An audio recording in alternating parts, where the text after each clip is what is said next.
আর একটা জিনিস নিয়েছিলাম এরকম চেপে আমার কর্তার জন্য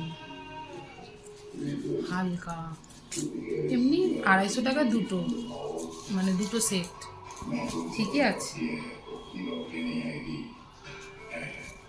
এইটা একটা কালার, এটা লেডিস আর একটা জেন্টস, এটা জেন্টসের জন্য এটা লেডিস।